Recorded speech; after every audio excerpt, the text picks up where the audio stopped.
Hello guys, I am Kailash sir. आज हम बात करेंगे, एक चैप्टर है क्लास 10 का, एक पोयम है जिसका नाम है पोयम का ए टाइगर इन द जू, जिसके जो पोएट हैं वो लिस लाई नॉरिस हैं। और आज का जो हमारा सेशन है, जो हमारा टॉपिक है, वो आपको ये बताना है कि यूपी बोर्ड में आने वाला ये एक सेंट्रल आइडिया है जो इस वर्ष आपसे पूछ सकता है बोर्ड एग्जाम में। इसलिए आज हम आपके लिए लेकर आए हैं सेंट्रल आइडिया कि अगर ए टाइगर इन द जू का सेंट्रल आइडिया आता है तो हम उसे कैसे लिखेंगे। सबसे पहली बात करें, अगर ए टाइगर इन द जू का सेंट्रल आइडिया आता है तो सबसे पहले हम नीचे लिखेंगे, उसकी हेडिंग डाल लेंगे ए टाइगर इन द जू, और फिर लिखेंगे कंपोज्ड बाय, किसके द्वारा ये लिखी गई है जो हमारे पोएट हैं, कवि हैं, वो हैं लिस लाई नॉरिस। कौन है? लिस लाई नॉरिस हैं। और उन्होंने इस पोयम के माध्यम से एक बाघ की स्थिति बताई है कि अगर एक बाघ चिड़ियाघर के जेल में रहता है तो वो कैसे बेचैन रहता है और अपनी नेचुरल हैबिट, जो नेचुरल प्रकृति आदत है, उनसे वो कैसे दूर रहकर बेचैन रहता है। वही बात करते हैं तो हम लिखेंगे क्या है, बाय दिस पोयम, इस पोयम के माध्यम से। कौन सी poem? A tiger in the zoo, a tiger in the जू, चिड़ियाघर में एक बाघ।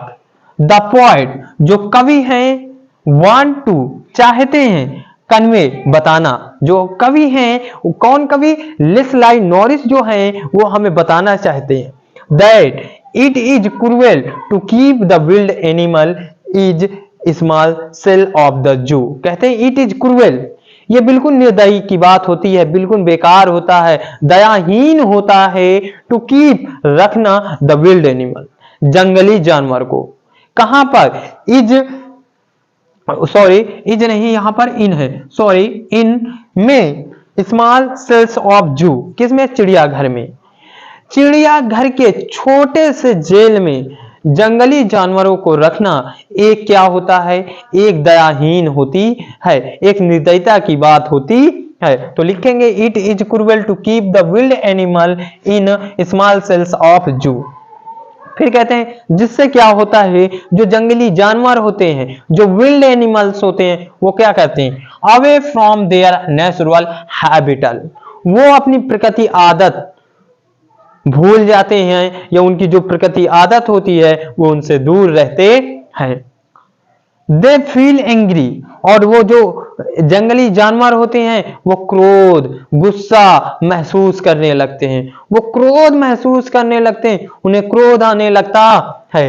हेल्पलेस, वो असहाय हो जाते हैं, एंड अनहैप्पी, और दुखी हो जाते हैं, वो असहाय, असहयोग हो जाते हैं और दुखी हो जाते हैं।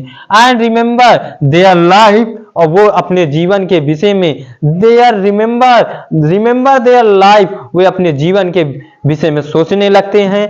And environment in the forest, ये सोचते हैं कि जो पर्यावरण था, और इन द फॉरेस्ट, जो जंगल का पर्यावरण था, उस पर्यावरण में उनका जीवन कैसा था। वो तो इस चिड़ियाघर में बंद है, छोटे से जेल में।